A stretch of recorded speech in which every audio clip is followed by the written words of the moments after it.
CS Shalini Rajneesh ಬಗ್ಗೆ ಕೊಟ್ಟ ಮಾಹಿತಿ ಸುಳ್ಳಾಗಿದೆ. ಸಿಎಸ್ ಬಗ್ಗೆ ಸುಳ್ಳು ಮಾಹಿತಿ ಕೊಟ್ಟಿದ್ದು ತಪ್ಪಾಗಿದೆ ಅಂತ ಸ್ನೇಹಮಯಿ ಕೃಷ್ಣ ಅವರು ಕ್ಷಮೆ ಕೇಳಿದ್ದಾರೆ. ಅವರಿಗೆ ನಾನು ಕ್ಷಮೆ ಕೇಳ್ತೇನೆ ಅಂತ ಹೇಳಿದ್ದಾರೆ ಸ್ನೇಹಮಯಿ ಕೃಷ್ಣ.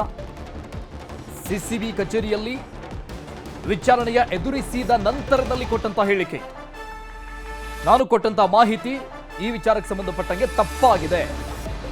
ಈ ಬಗ್ಗೆ 24ನೇ ತಾರೀಕು ಹಾಜರಾಗೋಕೆ ನೋಟಿಸ್ ಕೊಟ್ಟಿದ್ದಾರೆ. ಬುಡಾ ಕೇಸ್ಗೂ ಇದಕ್ಕೂ ಯಾವುದೇ ಸಂಬಂಧ ಇಲ್ಲ ಅಂತ ಹೇಳಿದ್ದಾರೆ. ಇನ್ನು ಈ ಬಗ್ಗೆ ವಿನೋದ್ ಅನ್ನೋರು ನನಗೆ ಮಾಹಿತಿ ಕೊಟ್ಟಿದ್ರು, ಆದರೆ ನಾನು ಈ ಬಗ್ಗೆ ಮಾಹಿತಿಯನ್ನು ಕೊಟ್ಟಿದ್ದು ಅಂದರೆ ಸೋಷಿಯಲ್ ಮೀಡಿಯಾದಲ್ಲಿ ಬರೆದುಕೊಂಡಿರುವಂಥದ್ದು ತಪ್ಪಾಗಿದೆ. ಅದಕ್ಕೆ ನಾನು ಶಾಲಿನಿ ರಜನೀಶ್ ಅವರನ್ನ ಕ್ಷಮೆ ಕೇಳ್ತೀನಿ ಅಂತ ವಿಚಾರಣೆಯ ನಂತರದಲ್ಲಿ ಸ್ನೇಹಮಯಿ ಕೃಷ್ಣ ಹೇಳಿಕೆ ಕೊಟ್ಟಿದ್ದಾರೆ. ಮೈಸೂರು ನಗರಾಭಿವೃದ್ಧಿ ಪ್ರಾಧಿಕಾರದ ಹಿಂದಿನ ಆಯುಕ್ತರಾದ ಡಿ.ವಿ. ನಟೇಶ್ ಅವರು ನನ್ನ ವಿರುದ್ಧ ಒಂದು ಸುಳ್ಳು ದೂರನ್ನು ಕೊಟ್ಟಿದ್ರು. ಅಂದರೆ ನಾನು ಆಡಿಯೋವನ್ನ ಸುಳ್ಳು ಸೃಷ್ಟಿ ಮಾಡಿ ನನ್ನ ಫೇಸ್ಬುಕ್ ಖಾತೆಯಲ್ಲಿ ಹಾಕಿದ್ದೀನಿ. ಮತ್ತೆ ಶ್ರೀಮತಿ ಶಾಲಿನಿ ರಜನೀಶ್ ಏನು ಕರ್ನಾಟಕ ಸರ್ಕಾರದ ಮುಖ್ಯ ಕಾರ್ಯದರ್ಶಿ ಇದ್ದಾರೆ, ಅವ್ರ ವಿರುದ್ಧ ಸುಳ್ಳು ಆರೋಪ ಮಾಡಿದ್ದೀನಿ ಅಂತೇಳಿ ದೂರು ಕೊಟ್ಟಿದ್ರು. ಆ ಒಂದು ದೂರಿಗೆ ಸಂಬಂಧಪಟ್ಟಂತೆ ಈ ಸೈಬರ್ ಕ್ರೈಮ್ ಠಾಣೆಯಲ್ಲಿ ಒಂದು ಪ್ರಕರಣ ದಾಖಲಾಗಿತ್ತು. ಆ ಪ್ರಕರಣಕ್ಕೆ ಸಂಬಂಧಪಟ್ಟಂತೆ ವಿಚಾರಣೆಗಾಗಿ ನನ್ನನ್ನು ನಿನ್ನೆ ಕರ್ಕೊಂಡ್ಬಂದಿದ್ರು, ಹೊರತು ಯಾವುದೇ ರೀತಿ ದಸ್ತಗಿರಿ ಮಾಡಿರಲಿಲ್ಲ. ಸೊ ಸಂಪೂರ್ಣವಾಗಿ ವಿಚಾರಣೆ ಮಾಡಿದಾಗ ಮತ್ತೆ ಆ ಒಂದು ದಾಖಲಾತಿಗಳನ್ನ ನನ್ನ ಮೊಬೈಲ್ ಇತ್ತೆಲ್ಲ ಪರಿಶೀಲನೆ ಮಾಡಿದಾಗ ಸೊ ನಾನು ಯಾವುದೇ ದಾಖಲೆಗಳನ್ನ ಅಥವಾ ಆಡಿಯೋವನ್ನು ಸೃಷ್ಟಿ ಮಾಡಿಲ್ಲ. ಸೊ ನನಗೆ ವಾಟ್ಸಾಪ್ ಮುಖಾಂತರ ಬಂದಿದೆ ಅನ್ನೋದೆಲ್ಲ ವಿಚಾರ ಗೊತ್ತಾಯಿತು. ಅದ್ರ ಜೊತೆಗೆ ಏನು ವಿನೋದ್ ಅಂತ ನನಗೆ ಮಾಹಿತಿ ಕೊಟ್ಟಿದ್ರು, ಅವನ್ನ ಕರ್ಕೊಂಬಂದು ನನ್ನ ಮುಂದೆ ವಿಚಾರಣೆ ಮಾಡಿದಾಗ ಸೊ ನನಗೆ ತಿಳಿದು ಬಂದಿದೆ ನಟೇಶ್ ಮಾತಾಡೋದು ಏನು ಆಡಿಯೋ ಇದೆ ಅದು ನಿಜ. ಮತ್ತೆ ಲೋಕಾಯುಕ್ತಕ್ಕೆ ಹಣಕಾಸು ಕೊಟ್ಟಿರೋದ್ರ ಬಗ್ಗೆ ಏನು ದಾಖಲೆ ಕೊಟ್ಟಿರೋ ಅದು ನಿಜ ಅಂದ್ಕೊಂಡು ಬಂದಿದೆ. ಆದರೆ ಒಂದೇ ಒಂದು ವಿಚಾರ ಏನಂತಂದ್ರೆ ಶಾಲಿನಿ ರಜನೀಶ್ ಬಗ್ಗೆ ಏನು ಮಾಹಿತಿ ಕೊಟ್ಟಿದ್ರು ಅದು ಸುಳ್ಳು ಅಂತ ಹೇಳ್ತಾರೆ. ಯಾಕಂದ್ರೆ ನನ್ನ ಹತ್ರ ಹೇಳಿದವರು ಶಾಲಿನಿ ರಜನೀಶ್ಗೆ ಅವ್ರ ಕಡೆಯವರಿಗೆ ಬಂದಿಸ್ಕೊಂಡು ಹೋಗಿರಿ ಅಂತ ಹೇಳಿ. ಅದು ಈಗ ಏನು ಹೇಳ್ತಾ ಇದ್ರೆ ಇಲ್ಲ ಅವರೆಲ್ಲ ಬೇರೆ ಆದ ಪ್ರಭಾವ ವ್ಯಕ್ತಿ ಅಂತ ಹೇಳ್ತಾರೆ. ಹಾಗಾಗಿ ಅದೊಂದು ನನ್ನಿಂದ ತಪ್ಪಾಗಿದೆ, ಅಪರಾಧ ಕೃತ್ಯ ಆಗಿಲ್ಲ, ತಪ್ಪಾಗಿದೆ. ಆ ತಪ್ಪಿಗೋಸ್ಕರ ನಾನು ಶ್ರೀಮತಿ ಶಾಲಿನಿ ರಜನೀಶ್ ಅವರಿಗೆ ಕ್ಷಮೆಯನ್ನು ಕೊಡ್ತಾ ಇದ್ದೀನಿ. ಆಡಿಯೋ ನಿಜ ಅದು ಇಲ್ಲ ಅಂತಲ್ಲ, ಆದರೆ ಶಾಲಿನಿ ರಜನೀಶ್ ವಿರುದ್ಧ ಕೊಟ್ಟಂತ ಮಾಹಿತಿ ಅಷ್ಟೇ ಸುಳ್ಳು ಅಂದ್ಕೊಂಡು ಬಂದಿದೆ. ಆದರೆ ಪಟ್ಟಿಗೆ ದುಡ್ಡು ಕೊಟ್ಟರು ನಿಜ ಅಂತ ಕೂಡ ಮೇಲ್ನೋಟ ತಿಳಿದು ಬಂದಿದೆ. ಅದ್ರ ಬಗ್ಗೆ ಪೊಲೀಸರು ತನಿಖೆ ಮಾಡ್ತೀನಿ ಅಂತ ಹೇಳಿದೆ. ನನ್ನನ್ನು ಕರ್ಕೊಂಬಂದಿದ್ರೆ ಅಷ್ಟೇ ಹೊರತು ಬೇರೆ ಯಾವುದೋ ಪ್ರಭಾವಕ್ಕೊಳಗಾಗಿ ಅಥವಾ ಬೇರೆ ದೂರದರ್ಶಿಯಿಂದ ನನ್ನನ್ನೇನು ಕರ್ಕೊಂಬಂದಿಲ್ಲ. ಯಾಕೆ ನಿನ್ನೆಯಿಂದ ಕೂಡ ನನಗೆ ತುಂಬಾ ಚೆನ್ನಾಗಿ ನೋಡ್ಕೊಂಡಿದ್ರೆ ಮತ್ತು ನಾನು ಕೂಡ ಅವರಿಗೆಲ್ಲ ಅರ್ಜಿ ಸಹಕಾರ ಕೊಟ್ಟಿದ್ರಿಂದ ಮತ್ತೆ ಸತ್ಯ ಅವರಿಗೆ ಗೊತ್ತಾಗಿರೋದ್ರಿಂದ ಸೊ ನನ್ನನ್ನು ಬಂಧನಕ್ಕೊಳಪಡಿಸಿದೆ. ಸೊ ನನಗೆ ನೋಟಿಸ್ ಕೊಟ್ಟು ಕಳಿಸಿದ್ರೆ ಸೊ ಕೆಲವು ಲೋಪದೋಷಗಳು 24ನೇ ತಾರೀಕು ಕೇಳಿದ್ದಾರೆ. ಮೈಸೂರು ನಗರ ಈ ಬಗ್ಗೆ ಡೀಟೇಲ್ಸ್ ಕೊಡ್ತಾರೆ ನಮ್ಮ ಪ್ರತಿನಿಧಿ ಮುನಿರಾಜು, ಲೈವ್ ನಲ್ಲಿ ಜಾಯ್ನ್ ಆಗ್ತಾ ಇದ್ದಾರೆ. ಮುನಿರಾಜು, ಸ್ನೇಹಮಯಿ ಕೃಷ್ಣ ಅವರು ಒಬ್ಬ RTI ಕಾರ್ಯಕರ್ತ. ಬಟ್ ಏನಂದ್ರೆ ಸಿಎಂ ವಿರುದ್ಧವೇ ಒಂದು ಪ್ರಮುಖವಾದಂತಹ ಪ್ರಕರಣವನ್ನ ದಾಖಲು ಮಾಡಿರುವಂತದ್ದು ರಾಜ್ಯ ರಾಜಕಾರಣದಲ್ಲಿ ದೊಡ್ಡ ಮಟ್ಟದ ಚರ್ಚೆಗೆ ಕಾರಣ ಆಗಿತ್ತು. ಅವರು ಕೊಟ್ಟಂತ ಆ ಒಂದು ದೂರು ಅಟ್ ಪ್ರೆಸೆಂಟ್ ಅದು ನಡೀತಾ ಇದೆ. ಆದ್ರೆ CS ಅವರ ವಿಚಾರದಲ್ಲಿ ಯಾಕೆ ಯಾರೊಬ್ರು ಹೇಳಿದ ತಕ್ಷಣ ಅದನ್ನ ವೆರಿಫಿಕೇಶನ್ ಕೂಡ ಮಾಡ್ದಂಗೆ ಆ ಬಗ್ಗೆ ಬರೆದುಕೊಂಡು ಬಿಟ್ರು, ಹೇಳಿಬಿಟ್ರು ಅನ್ನೋದು ಸದ್ಯಕ್ಕಿರೋ ಪ್ರಶ್ನೆ ಆಗಿದೆ. ಖಂಡಿತ ಅರುಣ್, ಯಾಕಂದ್ರೆ ಈ ಒಂದು ವಿಚಾರದಲ್ಲಿ ಸ್ನೇಹಮಯಿ ಕೃಷ್ಣ ಅವರು ಆ ಒಂದು ಆಡಿಯೋ ವಿಚಾರವನ್ನ ಪೂರ್ವ ಪರಿಶೀಲನೆ ಮಾಡದೆ ಏಕೈಕ ಅದನ್ನ ಸೋಷಿಯಲ್ ಮೀಡಿಯಾದಲ್ಲಿ ಅಪ್ಲೋಡ್ ಮಾಡಿದ ಪರಿಣಾಮವಾಗಿ ಈಗ ಸೈಬರ್ ಕ್ರೈಮ್ ಪೊಲೀಸರು ಕೂಡ ಅವರನ್ನ ವಿಚಾರಣೆ ಮಾಡಿದರೆ ಸತತ 22 ಗಂಟೆಗಳ ಕಾಲ ಅವರನ್ನ ತಮ್ಮ ವಶದಲ್ಲಿ ಇರಿಸಿಕೊಂಡು ಒಂದು ವಿಚಾರಣೆ ಮಾಡಿದಾಗ ಇದು ಸತ್ಯಕ್ಕೆ ದೂರವಾದ ಒಂದು ವಿಚಾರ ಅನ್ನೋದು ಕೂಡ ಈಗ ಬೆಳಕಿಗೆ ಬಂದಿರೋದು. ಮತ್ತೆ ಅದೇ ಅಲ್ಲದೆ ಆ ಒಂದು ಆಡಿಯೋವನ್ನ ಕೊಟ್ಟಂತ ಏನು ಮತ್ತೊಬ್ಬ ವ್ಯಕ್ತಿ ವಿನೋದ್ ಎಂಬಾತ ಏನಿದ್ದಾನೆ ಆತನನ್ನು ಕೂಡ ಈಗ ಸಿಸಿಬಿ ಪೊಲೀಸರು ವಶಕ್ಕೆ ಪಡೆದು ಒಂದು ವಿಚಾರಣೆ ಮಾಡಿದರೆ ಇಬ್ಬರನ್ನು ಮುಖಾಮುಖಿ ವಿಚಾರಣೆ ಮಾಡಿದಾಗ ಆ ಒಂದು ಆಡಿಯೋದಲ್ಲಿ ಶಾಲಿನಿ ರಜನೀಶ್ ಅವರ ಬಗ್ಗೆ ಯಾವುದೇ ರೀತಿಯ ಒಂದು ಮಾಹಿತಿ ಕೂಡ ಇರಲಿಲ್ಲ. ಈ ಒಂದು ತಪ್ಪು ಮಾಹಿತಿಯನ್ನ ಸೋಷಿಯಲ್ ಮೀಡಿಯಾದಲ್ಲಿ ಅಪ್ಲೋಡ್ ಮಾಡಿದ್ದು ಮತ್ತೆ ಅವರ ವಿರುದ್ಧ ಒಂದು ಮಾಡಿದ ಒಂದು ಆರೋಪಕ್ಕೆ ಈಗ ಸ್ನೇಹಮಯಿ ಕೃಷ್ಣ ಅವರು ಕೂಡ ಒಂದು ಏನು ಕ್ಷಮೆಯನ್ನು ಕೂಡ ಕೇಳಿರೋದು. ಯಾಕಂದ್ರೆ ಈ ಒಂದು ಪ್ರಕರಣದಲ್ಲಿ ಏನು ನಟೇಶ್ ಏನಿದ್ರೆ ಅವರ ವಿರುದ್ಧ ಏನು ತಾನು ಆರೋಪ ಮಾಡಿದ್ದೀನಿ ಅದು ನಿಜ, ಅದಕ್ಕೆ ನಾನು ಈಗಲೂ ಕೂಡ ಬದ್ಧ ಆಗಿರ್ತೀನಿ. ಆದ್ರೆ ಶಾಲಿನಿ ರಜನೀಶ್ ಅವರ ಒಂದು ಹೆಸರನ್ನ ಬೆಳಕಿಗೆ ತಂದ ಬಗ್ಗೆ ಮತ್ತೆ ಅವರ ವಿಚಾರದ ಬಗ್ಗೆ ಒಂದು ಕ್ಷಮೆಯನ್ನು ಕೂಡ ಕೇಳ್ತೀನಿ ಅಂತ ಹೇಳಿ ಅವರು ಕ್ಷಮಾಪಣೆಯನ್ನು ಕೂಡ ಕೇಳ್ತಾ ಇರೋದು. ಮತ್ತೆ ಇದೇ ಸಂದರ್ಭದಲ್ಲಿ ಆ ಒಂದು ಆಡಿಯೋವನ್ನ ಪರಿಶೀಲನೆ ಮಾಡಬೇಕಾಗಿತ್ತು, ಆದ್ರೆ ಅಲ್ಲಿ ಬೇರೆ ರೀತಿಯಲ್ಲಿ ತನಗೆ ತಪ್ಪು ಮಾಹಿತಿ ಕೂಡ ಸಿಕ್ತು ಅಂತ ಹೇಳಿ ಕೂಡ ಅವರು ಹೇಳ್ತಾ ಇದ್ದಾರೆ. ಮತ್ತೆ ಈಗಾಗಲೇ ಈ ಒಂದು ಪ್ರಕರಣಕ್ಕೆ ಸಂಬಂಧಪಟ್ಟಂತೆ ಸೈಬರ್ ಕ್ರೈಮ್ ಪೊಲೀಸರು ಕೂಡ ಒಂದು ಆಡಿಯೋಗಳನ್ನ ಸಂಗ್ರಹ ಮಾಡಿದ್ದಾರೆ. ಅದನ್ನು FSLಗೆ ರವಾನೆ ಮಾಡುವಂತ ಕೆಲಸವನ್ನು ಕೂಡ ಈಗ ಮಾಡ್ತಾ ಇರೋದು.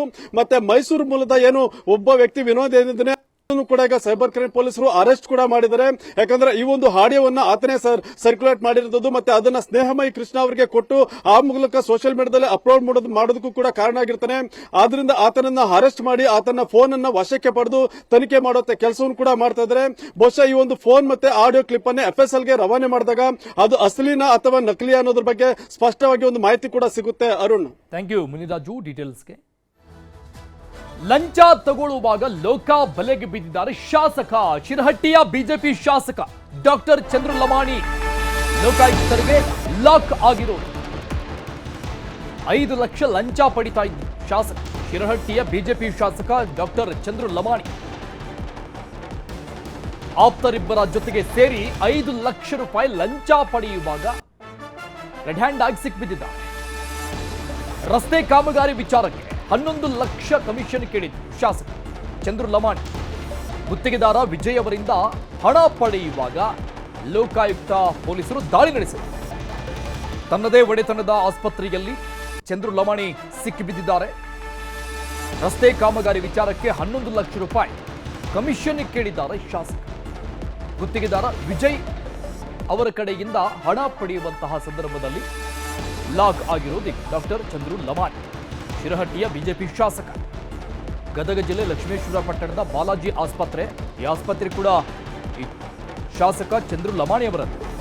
ಅಲ್ಲಿದ್ದು ಆಸ್ಪತ್ರೆಯಲ್ಲಿ ಲಂಚ ತೆಗೆದುಕೊಳ್ಳುವಂತಹ ಸಂದರ್ಭದಲ್ಲಿ ರೆಡ್ ಹ್ಯಾಂಡ್ ಆಗಿ ಸಿಕ್ಬಿದ್ದಿದ್ದ ಸರ್ಕಾರಿ PA ಮಂಜುನಾಥ್ ವಾಲ್ಮೀಕಿ ಹಾಗೂ ಖಾಸಗಿ PA ಗುರು ಲಮಾಣಿ ಅವರ ವಿಚಾರಣೆ ಆಗ್ತಾ ಇದೆ. ಗದಗ ಜಿಲ್ಲೆಯ ಲಕ್ಷ್ಮೇಶ್ವರ ತಾಲೂಕಿನ ಸಂಕಧಾಳ ಗ್ರಾಮದ ರಸ್ತೆ ಬದಿಯ ತಡೆಗೋಡೆ ನಿರ್ಮಾಣ ಕಾಮಗಾರಿ ನಡೀತಾ ಇದೆ. ಈ ಕಾಮಗಾರಿಗೆ 1 ಕೋಟಿ ರೂಪಾಯಿ ವೆಚ್ಚ ತಗುಲ್ತಾ ಇದೆ. ಇದಕ್ಕಾಗಿ 11 ಲಕ್ಷಕ್ಕೆ ಇವರು ಬೇಡಿಕೆ ಇಟ್ಟಿದ್ದಾರೆ. ಪರ್ಸೆಂಟೇಜ್ ಮೇಲೆ 11 ಲಕ್ಷದ ಲಂಚದ ಹಣವನ್ನ ಪಡೆಯುವಂತಹ ಸಂದರ್ಭದಲ್ಲಿ 5 ಲಕ್ಷವನ್ನ ತೆಗೆದುಕೊಳ್ತಾ ಇದ್ರು. ಈಗ ಆಗ ರೆಡ್ ಹ್ಯಾಂಡ್ ಆಗಿ ಸಿಕ್ಬಿದ್ದಿದ್ದ. 11 ಲಕ್ಷಕ್ಕೆ ಡಿಮ್ಯಾಂಡ್ ಮಾಡಿದ್ದಾರೆ ಟೋಟಲಿ ಈ ಕಾಮಗಾರಿಗೆ ಗುತ್ತಿಗೆದಾರನಿಗೆ. ಆ 11 ಲಕ್ಷದ ಪೈಕಿ 5 ಲಕ್ಷ ಹಣವನ್ನ ಲಂಚವನ್ನ ಪಡೆಯುವಾಗ ರೆಡ್ ಹ್ಯಾಂಡ್ ಆಗಿ ಸಿಕ್ಬಿದ್ದಿರು ಬಿಜೆಪಿ ಶಾಸಕ ಡಾಕ್ಟರ್ ಚಂದ್ರು ಲಮಾಣಿ.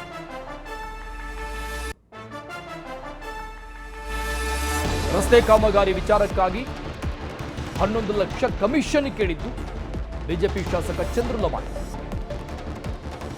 ಲೋಕಾಯುಕ್ತ ಅಧಿಕಾರಿಗಳು ಮಾಹಿತಿ ಮೇರೆಗೆ ದಾಳಿ ನಡೆಸಿ ರೆಡ್ ಹ್ಯಾಂಡ್ ಆಗಿ ಹಿಡಿದಿದ್ದಾರೆ. ಡೀಟೇಲ್ಸ್ ಕೊಡ್ತಾರೆ ನಮ್ಮ ಪ್ರತಿನಿಧಿ ಸಂತೋಷ್ ದೂರವಾಣಿ ಸಂಪರ್ಕದಲ್ಲಿ ಜಾಯ್ನ್ ಆಗ್ತಾ ಇದ್ದಾರೆ. ಸಂತೋಷ್, ಈ ಕಮಿಷನ್ ಅನ್ನುವಂಥ ವಿಚಾರ ಯಾವ ಸರ್ಕಾರವನ್ನು ಯಾವ ಪಕ್ಷವನ್ನು ಬಿಟ್ಟಿಲ್ಲ ಅಂತ ಕಾಣಿಸುತ್ತೆ. ಅಂಥದಕ್ಕೆ ಉದಾಹರಣೆ ಈ ರೀತಿಯಾದಂತಹ ಘಟನೆಗಳು. ಅಟ್ ಪ್ರೆಸೆಂಟ್ ಸದ್ಯಕ್ಕೆ ಸರ್ಕಾರವನ್ನು ಕಟ್ಟಿ ಹಾಕೋದಕ್ಕೆ ನಾನಾ ರೀತಿಯ ಪ್ರಯತ್ನ ಬಿಜೆಪಿ ಮಾಡ್ತಾ ಇದೆ. ಬಟ್ ಬಿಜೆಪಿಯಲ್ಲಿ ಒಬ್ಬ ಶಾಸಕ ಈ ರೀತಿಯಾಗಿ ಲಂಚ ಪಡೆಯುವಂಥದ್ದು, ರೆಡ್ ಹ್ಯಾಂಡ್ ಆಗಿ ಸಿಕ್ಬಿದ್ದಿರುವಂಥದ್ದು ಏನಾಗ್ತಾ ಇದೆ ಅಂತ? ಹೌದು ಅರುಣ್, ಗದಗ ಜಿಲ್ಲೆ ಲಕ್ಷ್ಮೇಶ್ವರ ತಾಲೂಕಿನ ಸಂಕತಾಳ ಗ್ರಾಮದಲ್ಲಿ ಒಂದು ರಸ್ತೆ ಬದಿಯ ಗೋಡೆಯ ನಿರ್ಮಾಣ ಕಾಮಗಾರಿ ಕೂಡ ನಡೀತಾ ಇರುತ್ತೆ. ಅದಕ್ಕೂ 1 ಕೋಟಿ ರೂಪಾಯಿ ವೆಚ್ಚದಲ್ಲಿ ಆ ಕಾಮಗಾರಿ ನಡೀತಾ ಇರುತ್ತೆ. ಆ ಕಾಮಗಾರಿಗೆ ಸುಮಾರು 11 ಲಕ್ಷ ರೂಪಾಯಿ ಲಂಚದ ಬೇಡಿಕೆಯನ್ನ ಶಾಸಕ ಡಾಕ್ಟರ್ ಚಂದ್ರು ಲಮಾಣಿ ಅವರು ಕೂಡ ಇಟ್ಟಿರ್ತಾರೆ.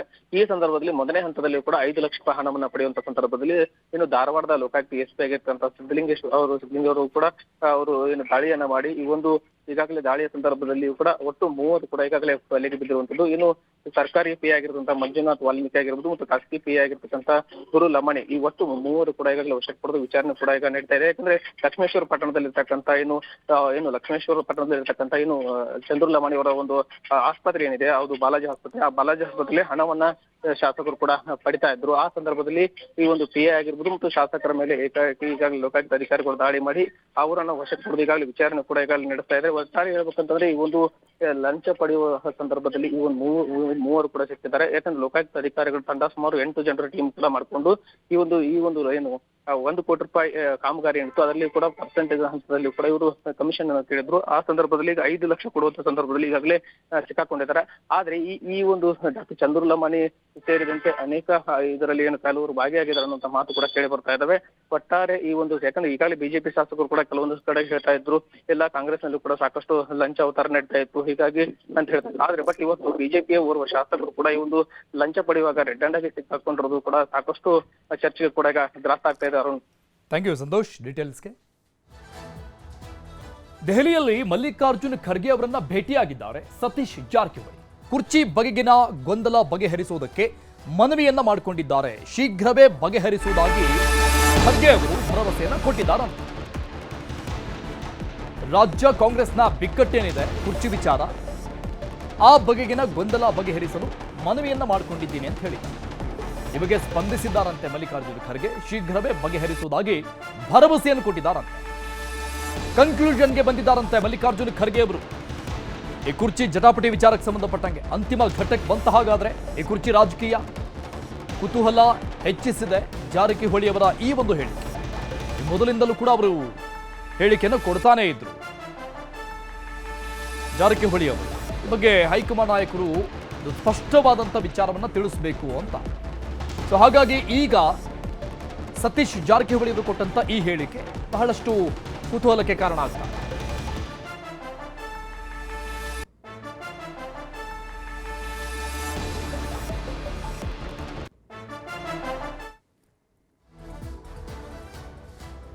ರಾಜ್ಯದ ಕೆಲ ವಿಚಾರಗಳ ಬಗ್ಗೆ ತಿಳಿಸಿದ್ದೇನೆ. ಅಂದ್ರೆ ಸದ್ಯಕ್ಕೆ ಆಗ್ತಾ ಇರುವಂತಹ ಚರ್ಚೆಗಳು, ಶಾಸಕರ ಫಾರಿನ್ ಟ್ರಿಪ್, ಇಲ್ಲ ಆಗ್ತಾ ಇರುವಂತಹ ಬೆಳವಣಿಗೆಗಳು, ಈ ಬಗ್ಗೆ ಎಲ್ಲ ಮಾತನಾಡಿದ್ದೇವೆ. ಇನ್ನು ರಾಜ್ಯದಲ್ಲಾಗಿರುವಂತಹ ಕಾಂಗ್ರೆಸ್ನ ಗೊಂದಲಗಳೇನಿದೆ ಅದಕ್ಕೆ ಒಂದು ಅಂತ್ಯವನ್ನ ಹಾಡಬೇಕು ಅನ್ನುವಂಥ ಮನವಿಯನ್ನ ನಾನು ಮಾಡಿಕೊಂಡಿದ್ದೀನಿ ಅಂತ ಜಾರಕಿಹೊಳಿ ಅವರು ಹೇಳಿರುವಂಥದ್ದು ಸದ್ಯಕ್ಕೆ ಬಹಳಷ್ಟು ಕುತೂಹಲಕಾರಿ ಬೆಳವಣಿಗೆ ಆಗಿದೆ. ಇದಕ್ಕೆ ಖರ್ಗೆ ಅವರು ಕೂಡ ಸ್ಪಂದಿಸಿದ್ದಾರೆ ಅನ್ನುವಂಥ ವಿಚಾರ. ಸೊ ಇದನ್ನ ಮುಂದಿನ ದಿನಗಳಲ್ಲಿ ಯಾವ ರೀತಿಯಾದಂಥ ಆಯಾಮವನ್ನ ಪಡೆದುಕೊಳ್ಳುತ್ತೆ ಅನ್ನೋದು ಒಂದು ಪ್ರಶ್ನೆ. ಆದರೆ ಸತೀಶ್ ಜಾರಕಿಹೊಳಿ ಅವರ ಈ ಒಂದು ಹೇಳಿಕೆ, ಇವತ್ತಿನ ಹೇಳಿಕೆ ಬಹಳಷ್ಟು ಪ್ರಾಮುಖ್ಯತೆಯನ್ನ ಪಡೆದುಕೊಳ್ತಾ ಇದೆ. ಸೊ ಯಾವ ರೀತಿಯಲ್ಲಿ ಮಲ್ಲಿಕಾರ್ಜುನ ಖರ್ಗೆ ಅವರು ರೆಡಿ ಆಗಿರಬಹುದು ರಾಜ್ಯ ಕಾಂಗ್ರೆಸ್ನ ಬಿಕ್ಕಟ್ಟನ್ನ ಶಮನ ಮಾಡೋಕೆ ಅನ್ನುವಂಥ ಪ್ರಶ್ನೆ ಸಹಜವಾಗಿದೆ. ಆದಷ್ಟು ಬೇಗ ಈ ಗೊಂದಲಕ್ಕೆ ತೆರೆ ಎಳೆಯುತ್ತೀನಿ ಅಂತ ಭರವಸೆಯನ್ನ ಮಲ್ಲಿಕಾರ್ಜುನ ಖರ್ಗೆ ಅವರು ಕೊಟ್ಟಿದ್ದಾರೆ ಅಂತ ಜಾರಕಿಹೊಳಿ ಅವರು ಹೇಳಿದರು. KN ರಾಜನ್ ಅವರು ಕೂಡ ಇರೋದು ಈ ಸಂದರ್ಭದಲ್ಲಿ. ಕೋನ್ ರೆಡ್ಡಿ ಇದ್ದಾರೆ. ಸೊ ಪ್ರಮುಖ ನಾಯಕರು ದೆಹಲಿಯಲ್ಲಿ ಮೀಟ್ ಮಾಡಿರುವಂಥದ್ದು ಕುತೂಹಲಕ್ಕೆ ಕಾರಣ ಆಗಿದೆ. ಡೀಟೇಲ್ಸ್ ಕೊಡ್ತಾರೆ ನಮ್ಮ ಪ್ರತಿನಿಧಿ ತಿಮ್ಮೇಗೌಡರು ಲೈವ್ನಲ್ಲಿ ಜಾಯ್ನ್ ಆಗ್ತಾ ಇದ್ದಾರೆ. ತಿಮ್ಮೇಗೌಡ್ರೆ, ಇಲ್ಲಿವರೆಗಿಂದು ಏನು ಪ್ರಶ್ನೆಗಳಿತ್ತು ಈ ಕುರ್ಚಿ ಜಟಾಪಟಿ ವಿಚಾರಕ್ಕೆ ಸಂಬಂಧಪಟ್ಟಂಗೆ, ಬಟ್ ಈ ಒಂದು ಜಾರಕಿಹೊಳಿ ಅವರ ಈ ಹೇಳಿಕೆ ಏನಿದೆ ಸೊ ಆಲ್ಮೋಸ್ಟ್ ಕನ್ಕ್ಲೂಷನ್ಗೆ ಬಂದಂಗೆ ಕಾಣಿಸ್ತಾ ಇದೆ ಅಂತ ಅಂದ್ಕೊಳ್ಬಹುದಾ? ಇನ್ ಕೇಸ್ ಅವ್ರು ಹೇಳ್ದಂಗೆ ಇದು ಕನ್ಕ್ಲೂಷನ್ನೇ ಆಗಿದ್ರೆ ಇದನ್ನ ಯಾವ ರೀತಿಯಾಗಿ ಇಲ್ಲಿ ಎರಡು ಬಣಗಳಾಗಿ ಏನು ವಿಂಗಡಣೆ ಆಗಿದ್ದಾವೆ ಎರಡು ಟೀಮ್ಗಳು, ಅದನ್ನ ಆಕ್ಸೆಪ್ಟ್ ಮಾಡೋಕೆ ರೆಡಿ ಇದ್ದಾವ ಅಂತ ಅನ್ಸುತ್ತಾ?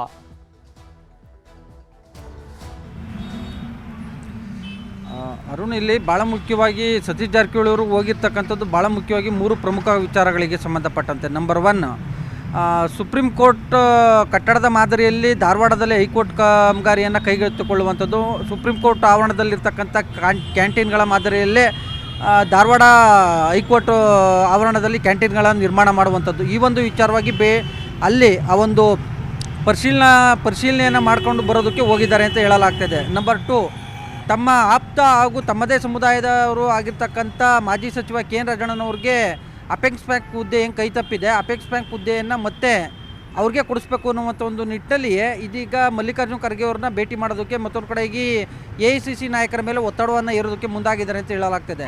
ನಂಬರ್ 3, ಅಪೆಕ್ಸ್ ಬ್ಯಾಂಕ್ ಏನಾದರೂ KN ರಾಜಣ್ಣನವ್ರಿಗೆ ಏನಾದರೂ ಕೈ ತಪ್ಪಿದ್ರೆ ಅಥವಾ ಅವ್ರಿಗೆ ಏನಾದರೂ ಕೊಡದೇ ಇದ್ದರೆ KMFನಲ್ಲಿ ರಾಘವೇಂದ್ರ ಹಿಟ್ನಾಳ್ ಅವ್ರಿಗೂ ಆದರೂ ಕೊಡಲೇಬೇಕು. ರಾಘವೇಂದ್ರ ಹಿಟ್ನಾಳ್ ಅವ್ರಿಗೆ ಕೊಡದೇ ಇದ್ದರೆ ಅದು ಬೇರೆ ರೀತಿಯ ಸಂದೇಶ ಹೋಗುತ್ತೆ ಅನ್ನುವಂಥ ಕಾರಣಕ್ಕೋಸ್ಕರ ಈ ಮೂರು ಪ್ರಮುಖ ವಿಚಾರಗಳಿಗೆ ಸಂಬಂಧಪಟ್ಟಂತೆ ಭೇಟಿ ಕೊಟ್ಟಿದ್ದಾರೆ ಅಂತ ಹೇಳಲಾಗ್ತದೆ. KN ರಾಜಣ್ಣನವರು ಮತ್ತೊಂದು ಕಡೆಗೆ ಉತ್ತರ ಕರ್ನಾಟಕ ಭಾಗದ ಕೆಲ ಶಾಸಕರುಗಳು ಕೂಡ ಸತೀಶ್ ಜಾರಕಿಹೊಳಿಗೆ ಸಾಥನ್ನು ಕೊಟ್ಟಿರುವಂಥದ್ದು. ಭಾಳ ಮುಖ್ಯವಾಗಿ ಇವತ್ತು ಬೆಳಿಗ್ಗೆ ಮಲ್ಲಿಕಾರ್ಜುನ ಖರ್ಗೆ ಅವ್ರನ್ನ ಭೇಟಿ ಮಾಡಿದರೆ, ಮತ್ತೊಂದು ಕಡೆಗೆ ಇವತ್ತು ಸಂಜೆ KC ವೇಣುಗೋಪಾಲ್ ಅವ್ರನ್ನು ಕೂಡ ಭೇಟಿ ಮಾಡುವಂಥ ಒಂದು ಸಾಧ್ಯತೆಗಳಿದ್ದಾವೆ. ಆದರೆ ರಾಜಕಾರಣವನ್ನು ಹೊರತುಪಡಿಸಿ ಇವತ್ತಿನ ಭೇಟಿ ಎನ್ನುವಂಥ ಒಂದು ಮಾತನ್ನು ಸತೀಶ್ ಜಾರಕಿಹೊಳಿ ಅವರು ಹೇಳ್ತಾ ಇರ್ತಕ್ಕಂಥದ್ದು. ಆದರೆ ಭಾಳ ಪ್ರಮುಖವಾಗಿಯೇ ನಾನಾ ರೀತಿಯಾದಂಥ ರಾಜಕೀಯ ಲೆಕ್ಕಾಚಾರದಲ್ಲಿಯೇ ಸತೀಶ್ ಜಾರಕಿಹೊಳಿ ಅಂಡ್ ಟೀಮ್ ದೆಹಲಿಗೆ ತೆರಳಿದೆ ಅಂತ ಹೇಳಲಾಗ್ತಾ ಇದೆ. ಮತ್ತೊಂದು ಕಡೆಗೆ ಇತ್ತ ರಾಜಧಾನಿಯಲ್ಲೇ ಬೆಂಗಳೂರಿನಲ್ಲೇ ಕುಳಿತು CM ಸಿದ್ದರಾಮಯ್ಯವರು ಟ್ವಿಟ್ ಅಸ್ತ್ರದ ಮೂಲಕವಾಗಿ ತಮ್ಮ ವಿರೋಧಿ ಪಾಳಯಕ್ಕೆ ಎಚ್ಚರಿಕೆ ಸಂದೇಶವನ್ನು ರವಾನೆ ಮಾಡ್ತಾ ಇರ್ತಕ್ಕಂಥದ್ದು. ಮತ್ತೊಂದು ಕಡೆಯಾಗಿ ಕುರಿ ಕಾಯೋನೊಬ್ಬ CM ಆಗಿರೋದನ್ನು ಇವ್ರು ಯಾರು ಸಹಿಸ್ಕೊಳೋದಿಲ್ಲ ಅನ್ನುವಂಥ ಒಂದು ಮಾತನ್ನು ಹೇಳೋದ್ರ ಮುಖಾಂತರ ಅಹಿಂದಾಸ್ತ್ರ ಪ್ರಯೋಗಕ್ಕೂ ಕೂಡ CM ಸಿದ್ದರಾಮಯ್ಯವರು ಮುಂದಾಗಿರುವಂಥದ್ದು. ಅರುಣ್, ಥ್ಯಾಂಕ್ ಯು ತಿಮ್ಮೇಗೌಡರ ಡೀಟೇಲ್ಸ್ಗೆ. ಬೆಳಗಾವಿಯಲ್ಲಿ ನಕಲಿ ಪತ್ರಕರ್ತರಿಂದ ಬ್ಲಾಕ್ಮೇಲ್ ಕೇಸ್ಗೆ ಸಂಬಂಧಪಟ್ಟಂಗೆ ಕೇವಲ ಮಹಿಳಾ ಅಧಿಕಾರಿ ಅಷ್ಟೇ ಅಲ್ಲ, ಪುರುಷ ಅಧಿಕಾರಿಗೂ ಕೂಡ ಇವರು ಬ್ಲಾಕ್ಮೇಲ್ ಮಾಡಿದ್ದಾರೆ. ಬಲ್ಬ್ ಹೋಲ್ಡರ್ನಲ್ಲಿ ಕ್ಯಾಮ್ರಾ ಇಟ್ಟು ವಿಡಿಯೋ ಸೆರೆ ಹಿಡಿದಿದ್ದು ಅದರಿಂದ ಬ್ಲಾಕ್ಮೇಲ್ ಮಾಡಿದ್ದು. ಮಹಿಳಾ ಅಧಿಕಾರಿ ಅಷ್ಟೇ ಅಲ್ಲ, ಪುರುಷ ಅಧಿಕಾರಿಗೂ ಕೂಡ ಬ್ಲಾಕ್ಮೇಲ್ ಮಾಡಿರುವಂಥ ವಿಚಾರ ಈಗ ಬೆಳಕಿದೆ. ರೂಮ್ನಲ್ಲಿ ಹಿಡನ್ ಕ್ಯಾಮೆರಾ ಇಟ್ಟು ಬ್ಲ್ಯಾಕ್ ಮೇಲ್ ಮಾಡಿದ್ದಾರೆ. ಖಾಸಗಿ ವಿಡಿಯೋ ತೋರಿಸಿ ಲಕ್ಷ ಹಣ ಪಿಕ್ಕಿದ್ದಾರೆ. ಇತ್ತೀಚೆಗೆ ಬಲ್ಬ್ನ ಹೋಲ್ಡರ್ನಲ್ಲಿ ಕ್ಯಾಮೆರಾ ಇಟ್ಟಿದ್ದಾರೆ. ಖಾಸಗಿ ವಿಡಿಯೋನ ರೆಕಾರ್ಡ್ ಮಾಡಿಕೊಂಡು ಅದನ್ನು ತೋರಿಸಿ ಹಣ ಪಿಕ್ಕಿದ್ದು ಲಕ್ಷಾಂತರ. ಮೊಬೈಲ್ ರಿಟ್ರೀವ್ ವೇಳೆ ಬ್ಲ್ಯಾಕ್ ಮೇಲ್ ಸತ್ಯ ಬಯಲಾಗಿದೆ. ಕಳೆದ ಕೆಲ ದಿನಗಳ ಹಿಂದೆ ಮಹಿಳಾ ಅಧಿಕಾರಿಗೆ ಬ್ಲ್ಯಾಕ್ ಮೇಲ್ ಮಾಡಿದ್ರು. 50 ಲಕ್ಷಕ್ಕೆ ಡಿಮ್ಯಾಂಡ್ ಇಟ್ಟಿದ್ರು. ಈ ಸಂಬಂಧಪಟ್ಟಂಗೆ 3 ಆರೋಪಿಗಳನ್ನ ಅರೆಸ್ಟ್ ಮಾಡಲಾಗಿತ್ತು. ಈಗ ಅದೇ ಆರೋಪಿಗಳಿಂದ ಪುರುಷ ಅಧಿಕಾರಿಗೆ ಬ್ಲ್ಯಾಕ್ ಮೇಲ್ ಮಾಡಿರೋದು ಕೂಡ ಬಯಲಾಗಿದೆ. ಯಾವಾಗ ಇವರ ಮೊಬೈಲ್ ಫೋನ್ ಅನ್ನ ರಿಟ್ರೀವ್ ಮಾಡಲಾಯಿತು ಆಗ ಆ ವಿಡಿಯೋ ನೋಡಿ ಗೊತ್ತಾಗಿರುವಂತ ವಿಚಾರ ಇದು. ಸಮೀರ್ ಶೇಖ್, ಅಬ್ದುಲ್ ರಶೀದ್, ಮಕಾನ್ದಾರ್, ಮೊಹಮ್ಮದ್ ಬಾಳೆಕುಂದ್ರಿ ವಶಕ್ಕೆ ಪಡೆಯಲಾಗಿದೆ. ಇದೇ ಆರೋಪಿಗಳ ಮೊಬೈಲ್ನಲ್ಲಿ ಪುರುಷ ಅಧಿಕಾರಿಗೆ ಬೆದರಿಸಿದಂತಹ ರಹಸ್ಯ ಬ್ಲ್ಯಾಕ್ ಮೇಲ್ ಮಾಡಿರುವಂತಹ ಆ ಒಂದು ವಿಡಿಯೋ ಸಿಕ್ಕಿರುವಂಥದ್ದು. ಕೇವಲ ಮಹಿಳಾ ಅಧಿಕಾರಿಗೆ ಅಷ್ಟೇ ಅಲ್ಲ, ಪುರುಷ ಅಧಿಕಾರಿಗೂ ಕೂಡ ಇವರು ಹಣಕ್ಕಾಗಿ ಬ್ಲ್ಯಾಕ್ ಮೇಲ್ ಮಾಡಿರುವಂಥ ವಿಚಾರ ಗೊತ್ತಾಗಿದೆ. ಡೀಟೇಲ್ಸ್ ಕೊಡ್ತಾರೆ ನಮ್ಮ ಪ್ರತಿನಿಧಿ ಚಂದ್ರಕಾಂತ್ ಸುಗಂಧಿ ಲೈವ್ನಲ್ಲಿ ಜಾನ್ ಆಗ್ತಾ ಇದ್ದಾರೆ. ಚಂದ್ರಕಾಂತ್, ನಕಲಿ ಪತ್ರಕರ್ತರ ವಿಚಾರಕ್ಕೆ ಸಂಬಂಧಪಟ್ಟಂಗೆ ಈಗ ಗೊತ್ತಾಗ್ತಾ ಇರುವಂಥದ್ದು ಆಶ್ಚರ್ಯಕರವಾದಂಥ ವಿಚಾರ. ಆದರೆ ಅದು ಕೇವಲ ಒಬ್ಬ ಅಧಿಕಾರಿಗೆ ಮಾತ್ರನಾ ಅಥವಾ ತುಂಬಾ ಜನರ ಲಿಸ್ಟ್ ಏನಾದರೂ ಇದೆಯಾ?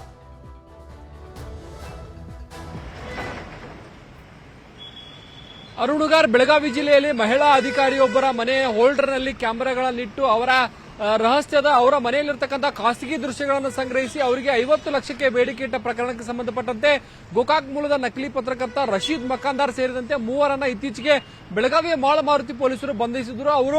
ಅವರ ಮೊಬೈಲ್ ಅನ್ನ ವಶಕ್ಕೆ ಪಡೆದು ವಿಚಾರಣೆ ವೇಳೆಯಲ್ಲಿ ಆ ಮೊಬೈಲ್ನಲ್ಲಿ ಆಘಾತಕಾರಿ ಸಂಗತಿಗಳು ಬೆಳಕಿಗೆ ಬಂದಿರತಕ್ಕಂಥದ್ದು. ಕೆಲ ತಿಂಗಳುಗಳ ಹಿಂದೆ ಬೆಳಗಾವಿಯ ಅಧಿಕಾರಿಯೊಬ್ಬರ ಇದೇ ರೀತಿ ಅವರ ಮನೆಯಲ್ಲಿ ಹೋಲ್ಡರ್ನಲ್ಲಿ ಕ್ಯಾಮೆರಾಗಳನ್ನ ಫಿಕ್ಸ್ ಮಾಡಿ ಅವರ ಖಾಸಗಿ ವಿಡಿಯೋಗಳನ್ನು ಸಂಗ್ರಹಿಸಿ ಅವರಿಗೆ ಬ್ಲ್ಯಾಕ್ ಮೇಲ್ ಮಾಡಿದ್ರು ಅಂತಕ್ಕಂಥ ಮಾಹಿತಿಗಳು ಸದ್ಯ ಹೊರಬಿದ್ದಿರತಕ್ಕಂಥದ್ದು. ಈಗ ಈ 3 ಜನ ಆರೋಪಿಗಳನ್ನ ಮಾಳಮಾರುತಿ ಪೊಲೀಸರು ಮತ್ತೆ ಕೋರ್ಟ್ ಅನುಮತಿಯ ಮೇಲೆಗೆ ವಶಕ್ಕೆ ಪಡೆದು ವಿಚಾರಣೆ ನಡೆಸಿದ್ದಾರೆ. ಈ ವೇಳೆಯಲ್ಲಿ ಅವರ ಮೊಬೈಲ್ನಲ್ಲಿ ಸುಮಾರು 10 ಹಲವು ವಿಡಿಯೋಗಳು ಪತ್ತೆಯಾಗಿದ್ದು ಇದು ಪೊಲೀಸರಿಗೆ ಆಘಾತಕಾರಿಯಾಗಿರ್ತಕ್ಕಂಥದ್ದು. ಹೀಗಾಗಿ ಮತ್ತಷ್ಟು ತನಿಖೆಯನ್ನ ಚುರುಕುಗೊಳಿಸಿದ್ದಾರೆ.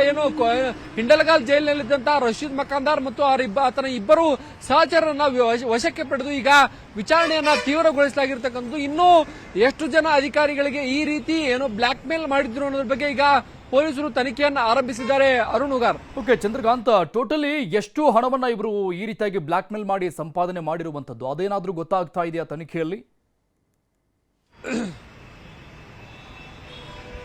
ಅರುಣುಗಾರ್, ಒಂದು ಪ್ರಕರಣದಲ್ಲಿ ಇವರು 50 ಲಕ್ಷಕ್ಕೆ ಬೇಡಿಕೆ ಇಟ್ಟಿದ್ರು ಅಂತಕ್ಕಂಥ ಮಾಹಿತಿಗಳು ಸಿಕ್ಕಿದ್ವು. ಬಳಿಕ ಏನು ಅಂತಂದ್ರೆ ಈ 3 ಜನರನ್ನ ನ್ಯಾಯಾಲಯದ ಮುಂದೆ ಹಾಜರುಪಡಿಸಿ ಅವರು ಹಿಂಡಲಗ ಜೈಲಿಗೆ ಕಳಿಸಲಾಗಿತ್ತು. ಈಗ ಇವರ ಮೊಬೈಲ್ ಅನ್ನ ವಶಕ್ಕೆ ಪಡೆದು ಆ ಮೊಬೈಲ್ ನಲ್ಲಿರ್ತಕ್ಕಂಥ ದೃಶ್ಯಗಳು ಮತ್ತು ಕಾನ್ವರ್ಸೇಷನ್ ಆಗಿರಬಹುದು ಮತ್ತು ಎಲ್ಲಾ ವಿಚಾರಗಳನ್ನ ಪೊಲೀಸರು ತನಿಖೆಗೆ ಒಳಪಡಿಸ್ತಾರೆ. ಈ ಸಂದರ್ಭದಲ್ಲಿ ಆ ಮೊಬೈಲ್ ನಲ್ಲಿ ಕೆಲ ಅಶ್ಲೀಲ ದೃಶ್ಯಗಳು, ಈ ರೀತಿ ಹಿರಿಯ ಅಧಿಕಾರಿಗಳ ಮನೆ ಮೇಲೆ ಕ್ಯಾಮೆರಾಗಳನ್ನ ಫಿಕ್ಸ್ ಮಾಡಿರ್ತಕ್ಕಂಥ ವಿಚಾರಗಳು ಬೆಳಕಿಗೆ ಬಂದಿರತಕ್ಕಂಥದ್ದು. ಈಗ ಒಬ್ಬರ ಅಧಿಕಾರಿಯ ಮನೆ ಮೇಲೆ ಈ ರೀತಿ ಅವರು ಈ ಹಿಂದೆ ಪ್ರಯೋಗನ ಮಾಡಿದ್ರು ಮತ್ತು ಅದರಿಂದ ಹಣವನ್ನು ಕೂಡ ವಸೂಲಿ ಮಾಡಿದ್ರು ಅಂತಕ್ಕಂಥ ಆರೋಪಗಳಿತ್ತು. ಅದೇ ಆ ಪ್ರಕರಣಕ್ಕೆ ಸಂಬಂಧಪಟ್ಟಂತೆ ಈಗ ವಿಚಾರಣೆ ಆರಂಭವಾಗಿರ್ತಕ್ಕಂಥದ್ದು. ಇನ್ನು ಯಾರೆಲ್ಲ ಈ ನಕಲಿ ಪತ್ರಕರ್ತರ ಜಾಲಕ್ಕೆ ಸಿಕ್ಕು ಒದ್ದಾಡಿದ್ದಾರೆ ಅನ್ನೋದ್ರ ಬಗ್ಗೆ ಈಗ ಪೊಲೀಸ್ ತನಿಖೆಯಿಂದ ಸ್ಪಷ್ಟವಾಗಿ ಗೊತ್ತಾಗಬೇಕಿದೆ. ಮತ್ತು ಯಾರೆಲ್ಲ ವಂಚಿತರಿದ್ದಾರೆ ಅವ್ರು ಯಾರು ಕೂಡ ಇದುವರೆಗೂ ಕೂಡ ಮುಂದೆ ಬಂದು ದೂರು ಕೊಡಕ್ಕೆ ಗೊತ್ತಿಲ್ಲ. ಇನ್ನಾದ್ರೂ ಎಚ್ಚೆತ್ತುಕೊಂಡು ಈ ರೀತಿ ನಕಲಿ ಪತ್ರಕರ್ತರು ತಮ್ಮ ಮನೆಯ ಹೋಲ್ಡರ್ ನಲ್ಲೇ ಬಂದು ಕ್ಯಾಮೆರಾ ಫಿಕ್ಸ್ ಮಾಡುವಂತಹ ಭಯಾನಕ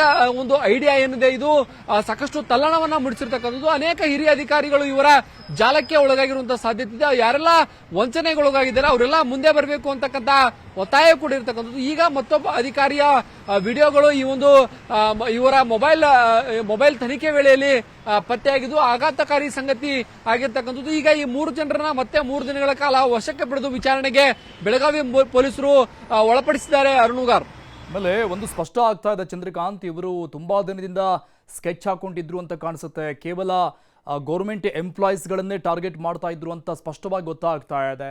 ಇದನ್ನು ಹೊರತುಪಡಿಸಿದಂಗೆ ಯಾರಾದರೂ ಉದ್ಯಮಿಗಳನ್ನು ಕೂಡ ಏನಾದರೂ ಟಾರ್ಗೆಟ್ ಮಾಡಿರಬಹುದು ಅಂತ ಅನ್ಸುತ್ತಾ? ಆ ಬಗ್ಗೆ ಏನಾದರೂ ದೂರು ದಾಖಲಾಗುವಂಥ ಚಾನ್ಸಸ್ಗಳು? ಅರುಣಗಾರ್ ಬೆಳಗಾವಿ ಜಿಲ್ಲೆಯ ಮಹಿಳಾ ಅಧಿಕಾರಿಯೊಬ್ಬರು ನಗರ ಪೊಲೀಸ್ ಆಯುಕ್ತರಿಗೆ ಒಂದು ದೂರನ್ನ ಕೊಡ್ತಾರೆ. ದೂರ ಏನು ಅಂತಂದ್ರೆ ನನ್ನ ಅಶ್ಲೀಲ ವಿಡಿಯೋಗಳನ್ನ ಸಂಗ್ರಹಿಸಿ, ನನ್ನ ಮನೆಯಲ್ಲಿ ಖಾಸಗಿ ದೃಶ್ಯಗಳನ್ನು ಸಂಗ್ರಹಿಸಿ ನನಗೆ 50 ಲಕ್ಷಕ್ಕೆ ಬೇಡಿಕೆ ಇಟ್ಟಿದ್ರು ಅಂತ. ಆ ಬಳಿಕ ಈ ಒಂದು ಪ್ರಕರಣ ಬಯಲಾಗುತ್ತೆ. ಇದು ಕೇವಲ ಆ ಮಹಿಳಾ ಅಧಿಕಾರಿ ಅಲ್ಲ, ಇನ್ನು ಅನೇಕರು ಈ ರೀತಿ ಬಲಿಯಾಗಿದ್ದಾರೆ. ಈ ರೀತಿ ಅವರ ಖಾಸಗಿ ಕ್ಷಣಗಳನ್ನ ಸಂಗ್ರಹಿಸಿ ಮತ್ತು ಅವರಿಗೆ ಬ್ಲಾಕ್ ಮೇಲ್ ಮಾಡಿದ್ದಾರೆ ಅಂತಕ್ಕಂಥ ಮಾಹಿತಿ ಇರತಕ್ಕಂಥದ್ದು. ಈಗ ಬೆಳಗಾವಿಯ ಮಾಳಮಾರುತಿ ಪೊಲೀಸರು 2 ಪ್ರಕರಣಗಳನ್ನ ಈ ಒಂದು ವಿಚಾರದಲ್ಲಿ ಈಗ ಬಯಲಿಗೆಳೆದಿರ್ತಕ್ಕಂಥದ್ದು. ಇನ್ನು ಎಷ್ಟು ಜನ ಅಧಿಕಾರಿಗಳು ಈ ರೀತಿ ವಂಚನೆಗೆ ಒಳಗಾಗಿದ್ದಾರೆ, ಈ ರೀತಿ ಏನು ಬ್ಲಾಕ್ ಮೇಲ್ಗೆ ಒಳಗಾಗಿದ್ದಾರೆ ಅನ್ನೋದ್ರ ಬಗ್ಗೆ ಪೊಲೀಸರು ತನಿಖೆಯನ್ನು ನಡೆಸ್ತಾ ಇದ್ದಾರೆ. ಮತ್ತು ಇಲ್ಲಿ ಸಿಕ್ಕಂತ ಮೊಬೈಲ್ಗಳನ್ನು ಆಧರಿಸಿ ಪೊಲೀಸರು ಏನು ತನಿಖೆಯನ್ನು ನಡೆದಿರ್ತಕ್ಕಂಥದ್ದು. ಮನೆಯಲ್ಲಿ ಸುಮಾರು ಹೋಲ್ಡರ್ಗಳಲ್ಲಿ ಕ್ಯಾಮ್ರಾಗಳನ್ನು ಫಿಕ್ಸ್ ಮಾಡ್ತಾರೆ ಮತ್ತು ಅದರಲ್ಲಿ ಮೆಮರಿ ಕಾರ್ಡ್ಗಳನ್ನು ಹಾಕ್ತಕ್ಕಂಥದ್ದು. ಅದರಲ್ಲಿ ಮೆಮರಿ ಕಾರ್ಡ್ ನಲ್ಲಿ ಸಂಗ್ರಹವಾದಂತಹ ವಿಡಿಯೋಗಳನ್ನು ಇಟ್ಕೊಂಡು ಅಧಿಕಾರಿಗಳಿಗೆ ಬ್ಲಾಕ್ ಮೇಲ್ ಮಾಡಿದ್ರು. ಸದ್ಯ ಇವರು ಜಿಲ್ಲಾ ಮಟ್ಟದ ಅಧಿಕಾರಿಗಳನ್ನ ಟಾರ್ಗೆಟ್ ಮಾಡಿದ್ರು ಅಂತಕ್ಕಂಥ ಮಾಹಿತಿಗಳಿದೆ. ಇನ್ನು ಉದ್ಯಮಿಗಳು ಯಾರಿದ್ರು ಮತ್ತು ರಾಜಕಾರಣಿಗಳು ಯಾರಿದ್ರು ಅನ್ನೋದ್ರ ಬಗ್ಗೆ ಪೊಲೀಸ್ ತನಿಖೆಯಿಂದ ಹೊರಬರಬೇಕಿದೆ. ಅರುಣುಗಾರ್, ಥ್ಯಾಂಕ್ ಯು ಚಂದ್ರಕಾಂತ್. ಡೀಟೇಲ್ಸ್. ಮಾನನಷ್ಟ ಪ್ರಕರಣದಲ್ಲಿ ರೋಹಿಣಿ ಸಿಂಧೂರಿಗೆ ಹಿನ್ನಡೆಯಾಗಿದೆ. ಡಿ ರೂಪ ದಾಖಲಿಸಿದಂತ ಕೇಸ್ ರದ್ದತಿಗೆ ಹೈಕೋರ್ಟ್ ನಕಾರ ಅಂತ ಹೇಳಿದೆ. ಆಗೋದಿಲ್ಲ ಅಂತ ಹೇಳಿದ ಹೈಕೋರ್ಟ್ ಅರ್ಜಿಯನ್ನ ವಜಾಗೊಳಿಸಲಾಗಿದೆ. ಕಾನೂನು ಹೋರಾಟದಲ್ಲಿ ಡಿ ರೂಪಾಗೆ ಮುನ್ನಡೆ ಆಗಿರುವಂತದ್ದು.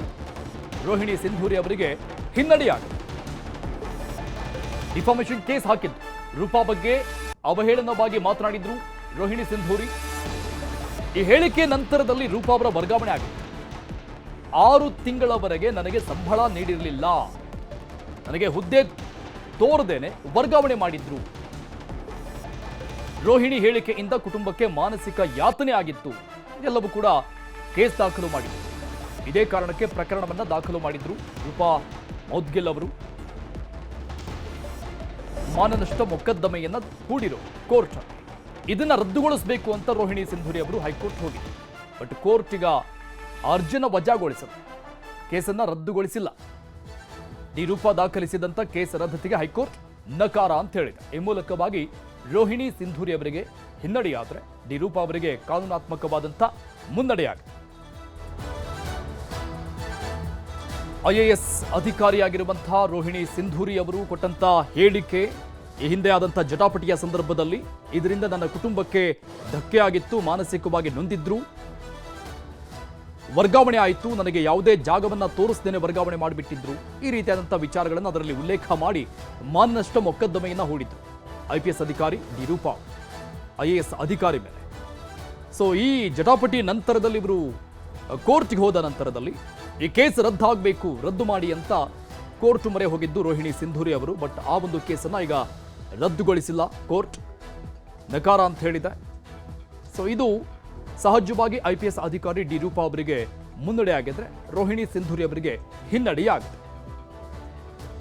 ಈ ಬಗ್ಗೆ ಡೀಟೇಲ್ಸ್ ಕೊಡ್ತಾರೆ ನಮ್ಮ ಪ್ರತಿನಿಧಿ ಮಂಜು ಸಂಪರ್ಕದಲ್ಲಿದ್ದಾರೆ. ಮಂಜು, IAS ಮತ್ತು IPS ಅಧಿಕಾರಿಗಳ ಜಟಾಪಟಿ ಯಾವ ರೀತಿಯಾಗಿ ಆಗಿತ್ತು ಅನ್ನೋದನ್ನ ನಾವು ನೋಡಿದ್ವಿ. ದೊಡ್ಡ ಮಟ್ಟದಲ್ಲಿ ಇಡೀ ರಾಜ್ಯವೇ ತಿರುಗಿ ನೋಡುವಂಥ ಜಟಾಪಟಿ ನಡೆದಿತ್ತು. ಬಟ್ ಈ ಕೇಸ್ಗೆ ಸಂಬಂಧಪಟ್ಟಂಗೆ ಅವರು ಕೋರ್ಟ್ಗೆ ಹೋಗಿದ್ರು. ಈಗ ಕೋರ್ಟ್ ಕೂಡ ಆಗಲ್ಲ ಅಂತ ಹೇಳಿದೆ. ವಾಟ್ ನೆಕ್ಸ್ಟ್, ಮುಂದೆ ಏನಾಗಬಹುದು ಅಂತ ಅನ್ಸುತ್ತೆ?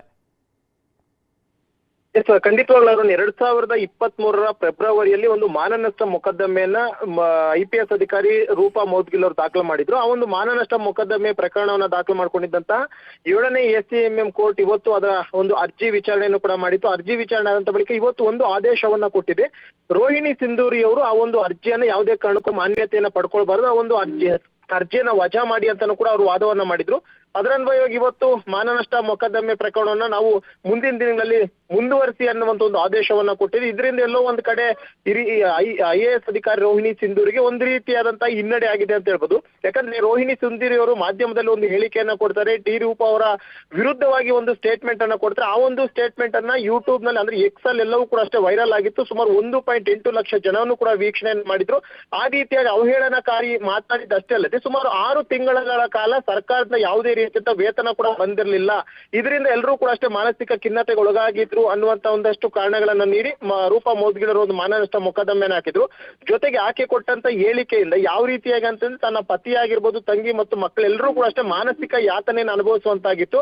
ಆ ಒಂದು ಕಾರಣಕ್ಕೋಸ್ಕರ ಈ ಒಂದು ಮಾನನಷ್ಟ ಮೊಕದ್ದಮೆ ಅರ್ಜಿ ಇದನ್ನ ಪುರಸ್ಕರಿಸಬೇಕು ಅಂತ ಒಂದು ವಾದವನ್ನ ಮಾಡಿದ್ರು. ಆದ್ರೆ ಎಲ್ಲೋ ಒಂದ್ ಕಡೆ ಈ ರೋಹಿಣಿ ಸಿಂಧೂರಿ ಅವರ ಕೂಡ ಅಷ್ಟೇ ಇದನ್ನ ಯಾವುದೇ ಕಾರಣಕ್ಕೂ ಕನ್ಸಿಡರ್ ಮಾಡಬಾರ್ದು. ಯಾಕಂದ್ರೆ ಅವರು ಹೇಳಿರುವಂತಹದ್ದು ಆ ಒಂದು ಹೇಳಿಕೆಗೆ ವಿರುದ್ಧವಾಗಿರುವಂತದ್ದು. ಜೊತೆಗೆ ಡಿ ರೂಪ್ ಏನೆಲ್ಲ ಒಂದಷ್ಟು ಆರೋಪಗಳು ಮತ್ತೆ ಆರೋಪಕ್ಕೆ ತಕ್ಕಂತೆ ಅವ್ರು ಮಾತನಾಡಿದರೆ ಬಿಟ್ಟರೆ ಯಾವುದೇ ವೈಯಕ್ತಿಕವಾದಂತಹ ಒಂದು ದಾಳಿಯನ್ನ ಮಾಡಿರಲಿಲ್ಲ ಅನ್ನೋದನ್ನು ಕೂಡ ವಾದ ಮಾಡಿದ್ರು. ಎರಡೂ ಕಡೆ ವಾದ ಪ್ರತಿವಾದ ಆಲಿಸಿದಂತ 7ನೇ ಎಸಿಎಂ ನ್ಯಾಯಾಲಯ ಇವತ್ತು ರೂಪಾ ಮೌದ್ಗಿಲ್ ದಾಖಲಿಸಿದಂತ ಕೇಸನ್ನ ಮುಂದುವರಿಸಬೇಕು ಮತ್ತು ರೋಹಿಣಿ ಸುಂದರಿ ಏನ್ ಅದಕ್ಕೆ ತಡೆ ಕೊಡಬೇಕು, ಅದಕ್ಕೆ ಸ್ಟೇ ಮಾಡ್ಬೇಕು ಅಂತ ಹೇಳಿದ್ರೆ ಅದು ಯಾವುದೇ ಕಾರಣಕ್ಕೂ ಸ್ಟೇ ಮಾಡೋದಿಲ್ಲ ಅನ್ನೋ ಒಂದು ನಕಾರಾತ್ಮಕವಾದಂತ ಆದೇಶವನ್ನು ಕೊಟ್ಟಿರುವಂತಹದ್ದು. ಥ್ಯಾಂಕ್ ಯು ಮಂಜುನಾಥ್ ಡೀಟೇಲ್ಸ್ಗೆ. ಪ್ರೀತಿ ಮಾಡಿ ಮದುವೆಯಾದ ಯುವಕನ ಮನೆಗೆ ಬೆಂಕಿ ಹಚ್ಚಲಾಗಿದೆ. ಈ ಮನೆಗೆ ಬೆಂಕಿ ಇಟ್ಟಿದ್ದು ಯುವತಿಯ ಕುಟುಂಬಸ್ಥರು. ಮಂಡ್ಯದ ಮದ್ದೂರಿನ ಚುಂಚಗಹಳ್ಳಿಯಲ್ಲಿ ನಡೆದಂತಹ ಘಟನೆ. ಪ್ರೀತಿ ಮಾಡಿ ಮದುವೆಯಾಗಿದ್ದಂಥ ಕಾರಣಕ್ಕಾಗಿ ಮದುವೆಯಾದ ಹುಡುಗನ ಮನೆಗೆ ಹುಡುಗಿ ಕಡೆಯ ಕುಟುಂಬಸ್ಥರು ಬೆಂಕಿ ಹಚ್ಚಿದ್ದಾರೆ. ಯುವಕ ವಿನೋದ್ ಹಾಗೂ ಕಾವ್ಯ ನಡುವೆ ಪ್ರೀತಿ ಇದೆ. ಕಾವ್ಯಗೆ 18 ವರ್ಷ ಆಗ್ತಾ ಇದ್ದಂಗೆ ಇಬ್ರು ಕೂಡ ಮದುವೆಯಾಗಿದ್ದಾರೆ. ಈ ಮದುವೆ ವಿಚಾರ ಗೊತ್ತಾಗಿ ವಿನೋದ್ ಮನೆಗೆ ಬೆಂಕಿ ಇಡಲಾಗಿದೆ. ಕಾವ್ಯ ಕುಟುಂಬಸ್ಥರು ರೊಚ್ಚಿಗೆದ್ದ ಕಾವ್ಯ ಕುಟುಂಬಸ್ಥರಿಂದ ವಿನೋದ್ ಮನೆಗೆ ಬೆಂಕಿ ಹಚ್ಚಲಾಗಿದೆ. ಮುಕ್ಕಾಲು ಭಾಗ ಸುಟ್ಟು ಕರಕಲಾಗಿದೆ. ಆ ಯುವಕನ ಮನೆ ಬೆಂಗಳೂರಲ್ಲಿ ಎಲೆಕ್ಟ್ರಿಷಿಯನ್ ಆಗಿದ್ದ ವಿನೋದ್ ಕೆಲಸ ಮಾಡ್ತಾ ಇದ್ದ. ಈಗ ಸ್ಥಳಕ್ಕೆ ಮದ್ದೂರು ಪೊಲೀಸರು ಭೇಟಿ ಕೊಟ್ಟು ಪರಿಶೀಲನೆ ಮಾಡ್ತಾ ಇದ್ದಾರೆ. ಸಂಬಂಧಪಟ್ಟಂಗೆ ಕೇಸ್ ಕೂಡ ದಾಖಲಾಗಿದೆ. ಮನೆ ಸುಟ್ಟಿರುವಂಥದ್ದು ಪ್ರೀತಿ ಮಾಡಿ ಮದುವೆ ಆಗಿದ್ದಾರೆ ಅನ್ನೋ ಕಾರಣಕ್ಕಾಗಿ. ರೊಚ್ಚಿಗೆದ್ದ ಯುವತಿಯ ಪೋಷಕರು ಕುಟುಂಬಸ್ಥರು ಈ ರೀತಿಯಾದಂಥ ಒಂದು ಕೃತ್ಯವನ್ನು ಎಸಗಿದ್ದಾರೆ. ಇದು ಮನೆ ಸುಡ್ತಾ ಇರುವಂಥ ದೃಶ್ಯ. ಈ ಬಗ್ಗೆ ಡೀಟೇಲ್ಸ್ ಕೊಡ್ತಾರೆ ನಮ್ಮ ಪ್ರತಿನಿಧಿ ಸುನಿಲ್ ಸಂಪರ್ಕದಲ್ಲಿದ್ದಾರೆ. ಸುನಿಲ್, ಪ್ರೀತಿ ಮಾಡಿ ಮದುವೆ ಆಗಿದ್ದಂತಹ ಯುವಕನಿಗೆ ಮನೆಯನ್ನ ಸುಟ್ಟಿರುವಂಥದ್ದು ನೋಡ್ತಾ ಇದ್ವಿ. ಯಾರಿಗಾದ್ರೂ ಏನಾದರೂ ಆಗಿದೆನೋ ಅಂತ ಮಾಹಿತಿ ಏನಾದರೂ ಸಿಗ್ತಾ ಇದೆಯಾ? ಈ ಬೆಂಕಿ ಹಚ್ಚಿದಂತಹ ಸಂದರ್ಭದಲ್ಲಿ ಮನೆಯಲ್ಲಿ ಯಾರೆಲ್ಲ ಇದ್ರು, ಏನಾಯ್ತು ಗಲಾಟೆ ಆಗ? ಅರುಣ್, ಬೆಂಕಿ ಹಚ್ಚದಂತ ಸಂದರ್ಭದಲ್ಲಿ ವಿನೋದ್ ಯುವಕ ಏನಿದ್ದಾನೆ ಆತನ ಕುಟುಂಬ ಇದ್ದಂತ ಸಂದರ್ಭದಲ್ಲಿ ಯುವತಿ ಕಾವ್ಯ ಏನಿದ್ದಾಳೆ ಆಕೆಯ ತಂದೆ ಚೆನ್ನೇಗೌಡ ಆಕ್ರೋಶಭರಿತವಾಗಿ ಹುಡುಗನ ಮನೆಗೆ ಬೆಂಕಿಯನ್ನ ಇಟ್ಟಿರುವಂತದ್ದು. ಅಂದ್ರೆ ವಿನೋದ್ ಹಾಗೂ ಕಾವ್ಯ ಅಂತಕ್ಕಂತ ಇಬ್ರು ಕೂಡ ಸಾಕಷ್ಟು ದಿನಗಳಿಂದ ಪ್ರೀತಿಯನ್ನ ಮಾಡ್ತಾ ಇದ್ರು. ಕಾವ್ಯಗೆ ಈಗ ರೀಸೆಂಟ್ ಆಗಿ 18 ವರ್ಷ ಕೂಡ ತುಂಬುತ್ತೆ. ಇದಾದ ಬಳಿಕ ಇಬ್ರು ಇವತ್ತು ಮದುವೆಯನ್ನ ಆಗಿರುವಂತದ್ದು. ಬೆಳಿಗ್ಗೆ ಯಾವ ಮದುವೆ ವಿಚಾರ ಯುವತಿಯ ತಂದೆಗೆ ತಿಳಿದ ಬಳಿಕ ಯುವತಿಯ ತಂದೆ ಚೆನ್ನೇಗೌಡ ಆಕ್ರೋಶ ಭರಿತನಾಗಿ ವಿನೋದ್ ಮನೆಗೆ ಬೆಂಕಿಯನ್ನ ಇಟ್ಟಿರುವಂತದ್ದು. ಅಂದ್ರೆ ಯುವಕ ಬೆಂಗಳೂರಿನಲ್ಲಿ ಎಲೆಕ್ಟ್ರಿಷಿಯನ್ ಆಗಿ ಕೆಲಸ ಮಾಡ್ತಿದ್ದ ವಿನೋದ್. ಸಾಕಷ್ಟು ದಿನಗಳಿಂದ ಅದೇ ಒಂದೇ ಊರು, ಅಂದ್ರೆ ಮಂಡ್ಯದ ಮದ್ದೂರಿನ ಚುಂಚಗಹಳ್ಳಿ ಗ್ರಾಮ ಏನಿದೆ, ಈ ಗ್ರಾಮದವರೇ ಇಬ್ರು ಕೂಡ ಆಗಿರುವಂತದ್ದು. ಈ ನಿಟ್ಟಿನಲ್ಲಿ ಇಬ್ರು ಕೂಡ ಪ್ರೀತಿಯನ್ನ ಮಾಡ್ತಾ ಇದ್ರು. ಮಾಡಿದಂತ ಸಂದರ್ಭದಲ್ಲಿ ಆಕೆ ಮೇಜರ್ ಆಗ್ಲಿ ಅನ್ನುವಂತ ದೃಷ್ಟಿನಲ್ಲಿ ಆತ ಕೂಡ ಕಾಯ್ತಾ ಇದ್ದ. ಹೀಗಾಗಿ ಆಕೆಗೆ 18 ವರ್ಷ ತುಂಬಿದ ಬಳಿಕ ಇಂದು ಮದುವೆಯನ್ನ ಆಗಿದ್ದಾರೆ. ಈ ವಿಚಾರ ತಿಳಿದು ಯುವತಿಯ ಕುಟುಂಬಸ್ಥರು ಈ ರೀತಿ ಬೆಂಕಿಯನ್ನ ಇಟ್ಟಿರುವಂತದ್ದು. ಭಾಗಶಃ 80 ಭಾಗ ಆ ಮನೆ ಸುಟ್ಟು ಕರಕಲಾಗಿದೆ. ಸದ್ಯಕ್ಕೆ ಮಂಡ್ಯ SP ಶೋಭಾರಾಣಿ ಅವರು ಕೂಡ ಸ್ಥಳಕ್ಕೆ ಭೇಟಿಯನ್ನ ಕೊಟ್ಟು ಪರಿಶೀಲನೆಯನ್ನ ನಡೆಸ್ತಾ ಇದ್ದಾರೆ. Arun, okay, thank you Sunil ಡೀಟೇಲ್ಸ್ಗೆ.